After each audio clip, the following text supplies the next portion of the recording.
नमस्कार दोस्तों, स्वागत है आपका बिहार समाचार में। तो चलिए बिहार की 10 प्रमुख बड़ी खबरों के बारे में जानते हैं। तो खबरों की ओर रुख करने से पहले एक नजर हेडलाइंस पर। रोजगार के लिए दर दर की ठोकरें खा रहे हैं बिहार के बेरोजगार युवा, किसके वादों पर करे भरोसा।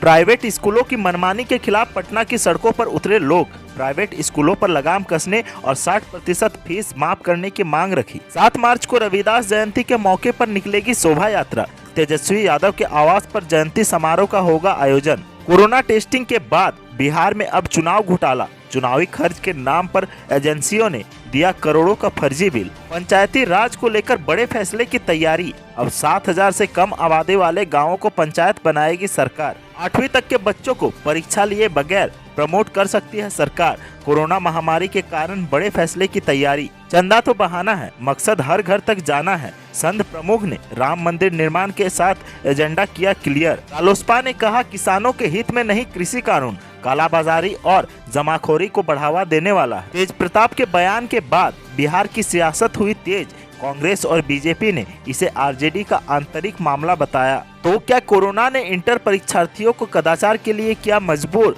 बीते साल से ज्यादा दोगुने छात्र चीटिंग करते पकड़े गए। अब खबरें विस्तार से। बिहार और देश में युवाओं के लिए रोजगार एक बड़ी समस्या बनी हुई है। स्कूल से लेकर कॉलेज और यूनिवर्सिटी तक की पढ़ाई के बाद बड़ी बड़ी डिग्रियां लेकर युवा आज भी रोजगार के लिए दर दर की ठोकरें खाने को विवश है। शिक्षित बेरोजगार से आगे बढ़कर उच्च शिक्षित बेरोजगारों की संख्या भी लगातार बढ़ रही है। ऐसे युवाओं की समस्या के लिए राज्य और केंद्र सरकार के पास कोई ठोस नीति या कार्यक्रम नहीं होने का ही फायदा उठाने की कोशिश बिहार में विपक्ष के सबसे बड़ी पार्टी राष्ट्रीय जनता दल और उसके प्रमुख युवा नेता तेजस्वी यादव ने उठाने की कोशिश की। बिहार के युवाओं की संवेदना और भावनाओं को उन्होंने चुनावी अभियान का हिस्सा बनाया और चुनाव प्रचार के दौरान महती जनसभाओं में लोगों से उनकी पार्टी के उम्मीदवारों को जिताने और सरकार बनाने की अपील करते हुए शंखनाद कर दिया है कि उनकी सरकार बनी तो 10 लाख युवाओं को सीधे रोजगार देने की व्यवस्था करेंगे। तेजस्वी यादव के इस आह्वान के बाद बिहार के युवाओं ने उनकी पार्टी को समर्थन देने का मन बनाया कि इसी बीच भाजपा की तरफ से 19 लाख लोगों को रोजगार देने का ऐलान कर दिया। युवाओं के रोजगार को चुनाव में सत्ता की सीढ़ी बनाने और युवाओं की भावनाओं को अपनी तरफ मोड़ने को ले घोषणाओं पर घोषणाएं करने वाली पार्टियों के सत्ता में आने के बाद उस पर अमल नहीं किया जाना चिंता का विषय है। राजनीतिक दलों द्वारा युवाओं को रोजगार देने के चुनाव पूर्व किए गए वादों पर कार्य नहीं करना चिंताजनक है। बिहार विधानसभा आम निर्वाचन 2020 की शुरुआत हुई तो युवाओं की निगाहें राजद सुप्रीमो लालू प्रसाद के पुत्र एवं वर्तमान में उभरते युवा नेता तेजस्वी यादव पर टिक गया। तेजस्वी ने चुनाव के दौरान अपनी सभाओं में एकाएक बिहार के युवाओं के लिए 10 लाख नौकरी देने का ऐलान राजनीतिक गलियारों में हलचल मचा दी।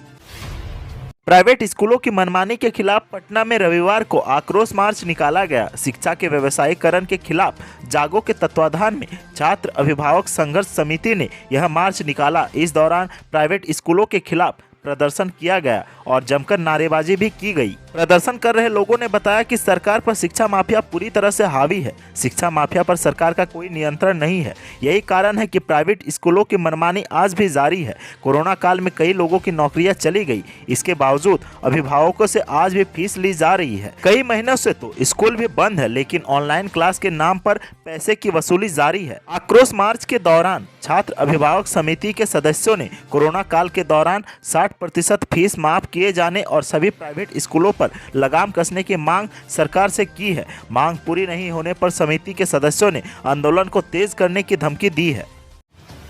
आगामी 7 मार्च को संत शिरोमणि गुरु रविदास जी की 644वीं जयंती मनाई जाएगी। नेता प्रतिपक्ष तेजस्वी यादव के आवास पर जयंती समारोह का आयोजन किया जाएगा। आरजेडी द्वारा आयोजित इस कार्यक्रम को लेकर रविदास चेतना मंच ने आज बैठक आयोजित की।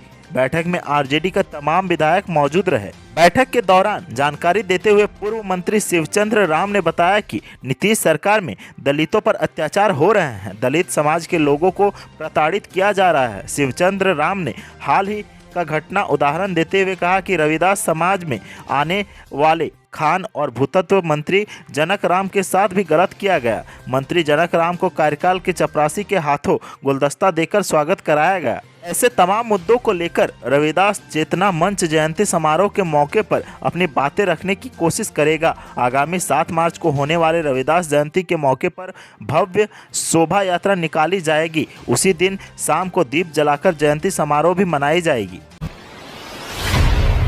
बिहार में कोरोना टेस्टिंग को लेकर गड़बड़ी सामने आने के बाद सरकार ने पहले फजीहत झेल ली और अब दोषियों पर एक्शन लिया जा रहा है। लेकिन पिछले साल हुए बिहार विधानसभा चुनाव में प्रबंधन के नाम पर बड़ा फर्जीवाड़ा सामने आया है।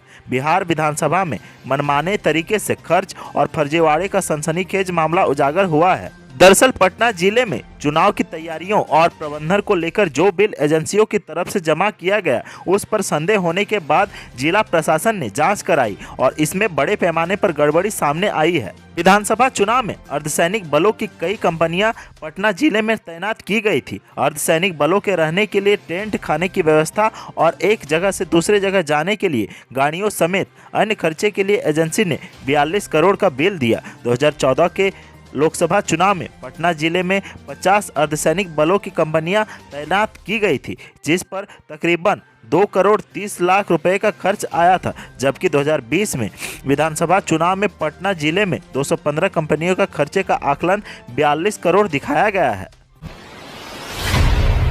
बिहार में पंचायती राज व्यवस्था को और सशक्त बनाने के लिए नीतीश सरकार बड़े पैमाने पर तैयारी में है। बिहार में अब ग्राम पंचायतों के पुनर्गठन को लेकर पंचायत राज एक्ट 2006 में संशोधन करने की तैयारी में है। राज्य के अंदर अब 7,000 से कम आबादी वाले गांव भी पंचायत बन पाएंगे। पंचायती राज विभाग में इसके लिए प्रस्ताव तैयार कर लिया गया है। कैबिनेट की स्वीकृति के बाद संशोधन विधेयक बिहार विधानमंडल की आगामी बजट सत्र में पेश किया जाएगा। सदन में पास होने के बाद यह संशोधन एक्ट का हिस्सा बन जाएगा।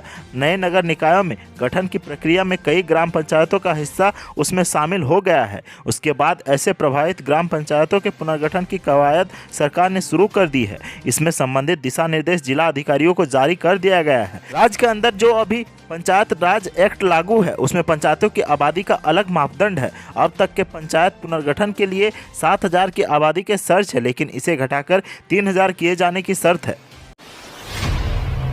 बीते साल आई कोरोना महामारी की वजह से स्कूली बच्चों की पढ़ाई पूरी तरह से प्रभावित हुई है। लंबे दौर के बाद किसी तरह अब 6ठी क्लास से ऊपर के बच्चों के लिए स्कूल गाइडलाइन के तहत खोला गया है, लेकिन बच्चों की पढ़ाई नहीं होने के कारण उनकी वार्षिक परीक्षा कैसे ली जाए, इसे लेकर सरकार बड़ा फैसला कर सकती है। कोरोना संक्रमित को देखते हुए सरकार प्रारंभिक स्कूलों में पढ़ने वाले करीब 1.5 करोड़ से ज्यादा बच्चों को बगैर परीक्षा के ही प्रमोट करने की तैयारी में है। बगैर एनुअल एग्जाम के छात्रों को प्रमोट करने के फैसले पर शिक्षा विभाग गंभीरता पूर्वक विचार कर रहा है। शिक्षा विभाग के प्रधान सचिव संजय कुमार और शिक्षा मंत्री विजय कुमार चौधरी भी इसे लेकर संकेत दे चुके हैं। आपको बता दें कि कोरोना वायरस से साल 2020-21 के सत्र में बच्चों की पढ़ाई बुरी तरह से प्रभावित हुई है। संघ प्रमुख मोहन भागवत इन दिनों बिहार दौरे पर है। मोहन भागवत शनिवार को मुजफ्फरपुर में थे और वहां उन्होंने उत्तर बिहार प्रांत कार्यकाल में राम मंदिर निर्माण के लिए चंदा वसूली अभियान की समीक्षा की। इस समीक्षा के दौरान संघ प्रमुख ने स्पष्ट तौर पर कह दिया कि चंदा वसूली का असल मकसद लोगों से पैसा लेने से ज्यादा महत्वपूर्ण हर परिवार के साथ जुड़ना है। संघ प्रमुख मोहन भागवत ने कहा कि श्री राम जन्मभूमि मंदिर निर्माण निधि समर्पण अभियान में हमें इस बात का ध्यान रखना है कि कोई भी घर छूट नहीं जाए। सभी परिवारों से जुड़ने के लिए महज 10 से लेकर 1,000 तक के कूपन जारी किए गए हैं। संघ प्रमुख ने कहा कि हम अब तक जिन परिवारों तक नहीं पहुंच सके हैं वहां जल्द से जल्द पहुंचे, यह हमारे कार्य योजना का हिस्सा है। दरअसल संघ का मकसद मंदिर निर्माण के लिए लोगों से आर्थिक मदद लेने के साथ साथ उन्हें अपने साथ कनेक्ट करने का है। संघ प्रमुख का मानना है कि इससे संगठन के विस्तार और संघ के प्रभाव में वृद्धि होगी।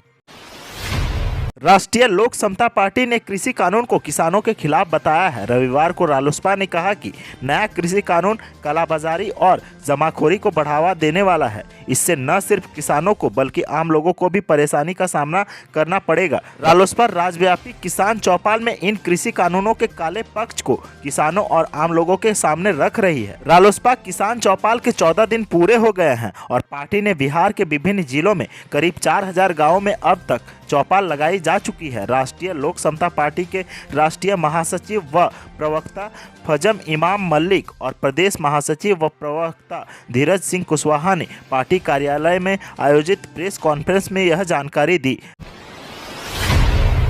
लालू राबड़ी के बड़े बेटे तेज प्रताप के बयान पर बिहार की सियासत तेज हो गई है। आरजेडी के प्रदेश अध्यक्ष जगदानंद सिंह को लेकर तेज प्रताप का बयान लगातार सुर्खियों में बना हुआ है। इसे लेकर पक्ष और विपक्ष द्वारा आरोप प्रत्यारोप जारी है। इस पर राजनीति भी तेज हो गई है। कांग्रेस और बीजेपी ने इस मामले को आरजेडी का आंतरिक मामला बताया है। कांग्रेस के प्रदेश अध्यक्ष मदन मोहन झा से जब इस संबंध में बात की गई तो उन्होंने प्रतिक्रिया देते हुए कहा कि तेज प्रताप यादव के बयान को हमने भी देखा था, यह आरजेडी का आंतरिक मामला है। जगदा बाबू आरजेडी के प्रदेश अध्यक्ष है और सीनियर नेता भी है, इस मामले को वो संभाल भी लेंगे। मदन मोहन झा ने कहा कि पार्टी में सीनियर लीडरों को सम्मान दी जानी चाहिए।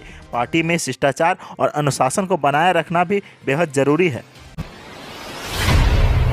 कोरोना महामारी के दौर में पहली बार बिहार इंटरमीडिएट की परीक्षाएं संपन्न हो गई। परीक्षा शनिवार को खत्म हो गई और अब रिजल्ट के कॉपियों की मूल्यांकन का काम जल्द ही शुरू हो जाएगा। इंटर परीक्षा के दौरान इस साल बड़ी तादाद में छात्र कदाचार करते हुए पाए गए और उन्हें निष्कासित भी किया गया। पिछले साल की तुलना में इस साल लगभग दोगुने छात्रों को परीक्षा से निष्कासित किया गया। ऐसे में बड़ा सवाल यह है कि क्या कोरोना महामारी में छात्रों की पढ़ाई को प्रभावित किया और क्या वह कदाचार करने को मजबूर हो गए। बीते साल इंटर परीक्षा के दौरान कुल 361 छात्रों को कदाचार के आरोप में निष्कासित किया गया था, लेकिन इस साल यह संख्या बढ़कर 672 हो गई। बिहार बोर्ड में कदाचार मुक्त परीक्षा का आयोजन किया गया था और परीक्षा के दौरान कोरोना को लेकर गाइडलाइन का पूरी तरह से पालन किया गया। तो आज के सुर्खियों में बस इतना ही। बिहार से जुड़ी खबरों के लिए सब्सक्राइब करें हमारे चैनल को और साथ ही साथ अपने दोस्तों और रिश्तेदारों में शेयर जरूर करें। धन्यवाद।